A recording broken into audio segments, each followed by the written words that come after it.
Let it go. Let it go. Let it go.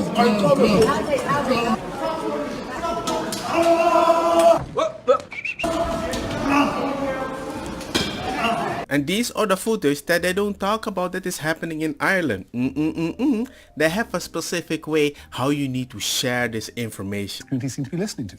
Whipping up fear, she says, after 3 school children were stabbed on the streets by somebody who frankly should not have been in this country. Should not have, let me finish the point. An Irish citizen, yes, but somebody who was reported by John Mooney in the Sunday Times, came here in the year 2000, was issued with a deportation officer and appealed that and appealed it successfully and was made an Irish citizen. And according to the Sunday Independent, has never worked a day in his life. And it's not the first incident. It's not the first incident. Let me finish this point. Ryan Casey, the boyfriend of Ashley Murphy, asked a very reasonable question in court in his victim impact statement when he said, how did somebody... Are you going to just talk... No, because you didn't cover it when it happened, so don't cut it off now. What he said we did, actually. What he said was... I just want to go back, because your website, John McGurk, has received a lot of criticism this week. For reporting the news. For choosing to highlight the nationality of the suspect in this night attack at a moment in time when there were hostilities in the city centre. I'm wondering, in what way did you feel his nationality had a bearing on this incident? It was entirely relevant because, as subsequent facts have shown, he was somebody who came here, was given citizenship after being issued with a deportation order, and has never, according to the Sunday Independent, worked a day in his life. It is relevant because of what happened with Joseph Puska, what happened in Sligo with Yusuf Palani. It is further relevant, I would say. I mean, it's fascinating that I'm being asked this question because no one is saying the story was untrue. Essentially, the story... No, I'm not, didn't say it was untrue. I asked you what its relevance was. Essentially, the position now seems to have gone from, we're worried about misinformation and disinformation, to all of a sudden you can no longer report true information or you're whipping up fear. And so I would question, you're a fellow journalist, we're discussing journalism, I would question you, what power do you have, Ciara, or any journalist have, to decide what fact the public should or should not know? I'm not saying they have... I'm saying what journalists do have, John McGurk, what they do have, John McGurk, is responsibility. That's what journalists have. Not to overheat an already Not to overheat or inflame an already hostile situation. That's the responsibility journalists also have. What your essential position is that you, as a journalist sitting in that chair, should decide what information the people watching this programme have, and if you decide that they can't handle it, you don't give it to them. In this case, the information was true, it was relevant. Okay, Michelle, I want to let you respond. So her job as a journalist has to present the information in a way to lead in a certain direction because it follows the ideology that she would like to promote.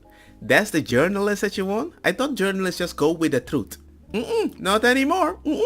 That actually sounds like propaganda. It's not that I'm calling her evil. I just think she is so naive that the damage that she's causing, but she is quite eager to blame it on somebody else. The right-wing people. They didn't call the immigrant Muslim mayor. They said, you know what? These people on the street are kind of crazy. We should beat them and shoot them in the head for public shaming. Watch my previous video. Even the Spanish people who are protesting against an attempted socialist coup over 3 weeks were flying the Irish flag in solidarity. But these politicians also got the point. We need to attack these right-winger people that just want some different rights. I spoke to a detective in Pearse Street on Saturday who was actively engaged with the social media companies throughout Thursday, who was actively engaged with TikTok, actively engaged with Meta, so Instagram and Facebook, who was actively engaged with Twitter or X. She said very clearly that social media companies, in particular TikTok and Meta, they were responding, they were engaging with Gardaí, and they were taking down these vile posts as they came up. X were not. They didn't engage. They did not fulfil their own community standards, and that is why we are moving to a situation where these companies do not get to self-monitor. That's why Commission a Man has been established, to make sure that these companies are held responsible, because while some were responsible, others were not.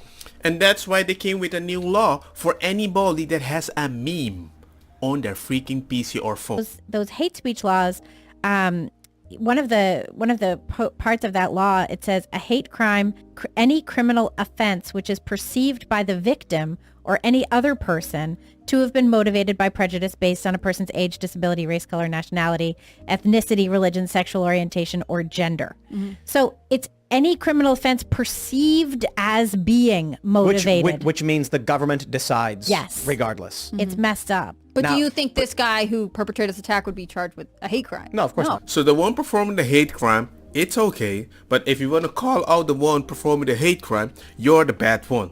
But when you tell the government you need to do something, they just tell you, I'm just gonna keep bringing more and more and more. And there's nothing you can do about it because I am the law. Welcome to Ireland, matey. I know my Skyrim accent sucks, but hey, click the like button. It doesn't suck for me.